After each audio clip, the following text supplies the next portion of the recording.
At Worlds, we saw Adam Chambers, who strictly played 18 and always drew. John says, nope, I'm the beatdown. I've got 16 this weekend. Wow, 16. Now, that is tight. Yep. All right, so they're shuffling up for Game 2.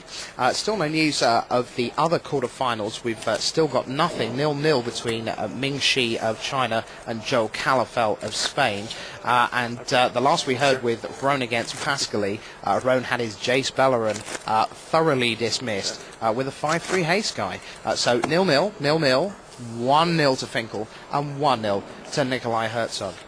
Absolutely. Funny story about John Finkel. I got up this morning to check some of the YouTube coverage and see some of the comments. A user by the name of Claire Finkel was posting on the videos of the standings of John yesterday. She said, John Finkel is #1. My son is #1. Go, John. I love you, sonny boy. That's outstanding. Now, of course, you would think that's some little prankster somewhere having a little bit too much time in their bedroom. I thought that initially. I talked to John previously before the round. He said, yep, that sounds like his mom. Excellent. That's what you like. Yep, behind no every matter. great man, an even greater woman. Well done, Mum. Nice to hear you, Claire. And if you want to get in touch with us, come and join us on the forums. Anything you want to say, anything about Bill's glasses, my hair, too ginger, too English, too fat, whatever, join us there and let us know who you think is going to win Pro Tour Kuala Lumpur 2008. Absolutely. John Right. shuffling up. That's something that's changed over the course of Magic. If you go back, well, perhaps back to the time when first time around Finkel was the top of Magic, there was a lot of discussion about how players shuffle. People were very suspicious of each other, and of course that's still true to an extent. We saw at Worlds last year in Paris that one player got disqualified for some entertaining shuffling techniques, shall we say. But in general, the way players shuffle is now just a given part of the game. I've been on tour now for a year. I've yet to see someone, apart from that one incident with Paris, seeing anyone complain about the way players shuffle. It's kind of got there now. Yeah, many years ago there were different rules about shuffling, and I'll recall one Pro Tour with, I believe it was Terry Boer, shuffled for over an hour for a game simply to get into the head of his opponent. Oh, my good lord. All right, so we are underway in Game 2 of a maximum of 5. Guillaume Wafatapa is the beatdown in Game 2. Getting the Silver Gold Dowser right in there. Absolutely. That's not what Silver Dowser does. Yeah. It sits there and does things in your opponent's turn.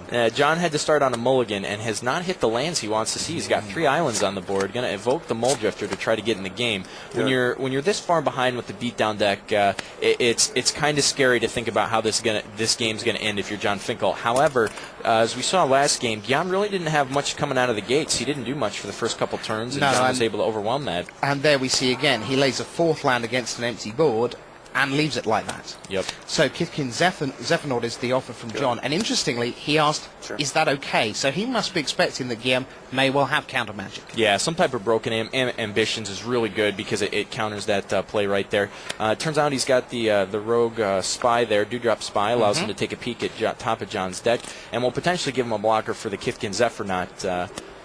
Yeah, so he sends it in. He won't be blocking until he's no longer on the beatdown, that's for certain. So there we see Finkel's hand. What do we got there? Yep. He draws. And of course, Guillaume knew that was coming with the Dewdrop. He's drawn a Preeminent Captain. He's got a Kinsbell Skirmisher in hand. More importantly, that's a Plains gone down into play. Yep. And now his hand starts to actually look like it has some stuff going on. There's Coordinated Barrage in his hand, Preeminent Captain, the Skirmisher, and I think that's Distant Melody for somewhere down the line when he feels maybe he's stabilised, he can get in front. Yep. Meanwhile, on the other side of the table, Guillaume Wafatapa looking at a couple of lands, and Fairy Harbinger, Dream Spoiler Witches. It's interesting that Dream Spoiler Witches, the kind of card that's worth a splash. I think it is if you're in the right type of fairy deck. It did go down a little bit in value with the introduction of Morning Tide, simply because the deck, the fairy deck changed. Actually, it turned into more of a blue-black rogues type strategy. It looked like John was going to play his Kinsbale Skirmisher there, and now he's holding back to think about possible tricks from Guillaume. Smart play. He does have the Fairy Harbinger, although it's unlikely that it will do more than just be able to block and then not die thanks to the Silver Geldauser. All right, so still 0-0, remember, in the bottom bracket. Both matches there still going comfortably. Herzog remains at 1 to the good. We'll have a little word with Scott John, see if he can give us some more information on what's happening in particular in that Rome match. We'll have a little chat with him in a bit. But there you see Guillaume Waffatapa. And that face that he's got there, well, he kind of always looks like that. He's just so calm. You never really see him frown. He very rarely smiles. And in fact, he's an incredibly affable guy, but you wouldn't really know it at the table. He's just this mask of, yeah, whatever, that's fine, little nods, little hand gestures. And that's quite disconcerting to play against sometimes. Yeah, and it's not necessarily fair to judge a player's personality by what we see on screen, because when it's game time, that completely changes. You'll have guys who are very talkative in real life, that stoic, looking straight at the table, trying to get reads on their opponent. And it's just it's a whole different atmosphere when they're in the hot seat. Well, I guess that's why they call it putting on your game face. Exactly. It really is that. So inspired sprite is what Guillaume Waffatapa has gone looking for. Now, if he can get that down and online, that is a potential route to victory over Finkel. It is a long game card. It's a looter ability, Merfolk looter from the past, Cephalid looter, and that ability, if you're new to it, you tap it, you draw a card, that sounds great, and then you discard a card. On the face of it, if you're new to the game, that doesn't sound that great a deal. It's like, well, I drew and I discarded one. Aren't I exactly where I was before? Well, obviously, you really aren't. Yep. And the interesting twist on this version is that it can untap if you play additional creatures of a certain type, which allows you to turbo through extra cards and potentially see more. If you're against John Finkel and you're looking for one specific element of your deck, that's going to be very key in allowing you to draw the extra cards, filter out the ones that you don't need, especially when you're sitting on a couple extra planes that you may or may not want in play. Well, this one's slowing down somewhat. Finkel's sort of coming back into it.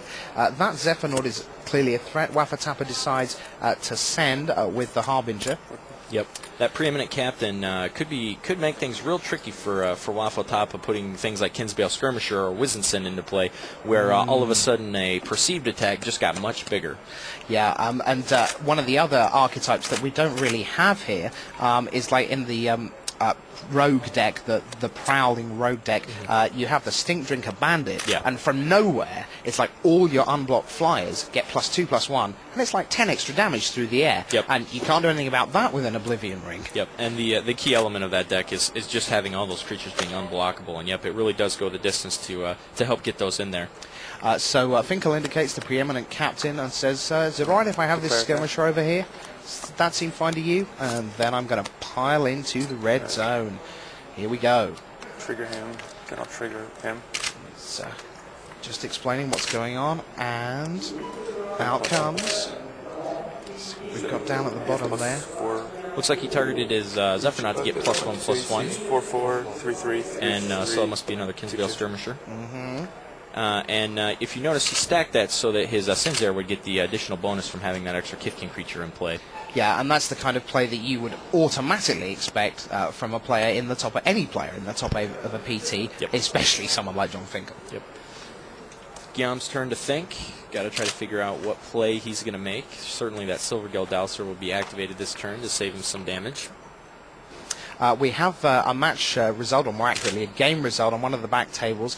Joe Calafel of Spain with his green-white splash red deck. He is 1-0 up over the first ever Chinese player to make a top 8, Ming Shi. So Calafel leads by 1-0 there. All right, so this John, is quite the bogged down combat step. It's going to be a heck of a red zone here, Rich. Yeah, it really is.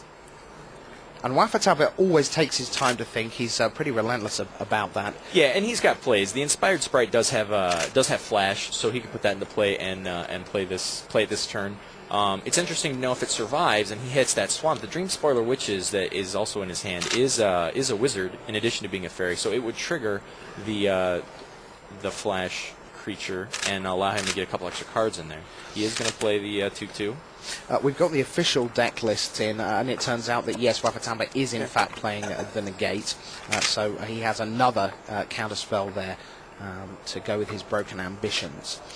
All right, so Calafel then, 1-0 up. Nikolai Herzog, 1-0 up. What about Mike Rohn, Mario Pascali? Are they still in game 1? Could be. Wow, that's going a while. They had the type of decks that didn't just end it within the first couple turns. Sure, that is for sure. Unlike Nico, who went, here's a bunch of elves. No, pile in. Yeah. Thank you very much. I yield parry. Okay, so it looks like he's going to double block on the Zephyr and activate the Dowser for damage. Silver Gildowser is such a... When I say it's a miserable card, I don't mean that in a bad way, but my lord, it's a card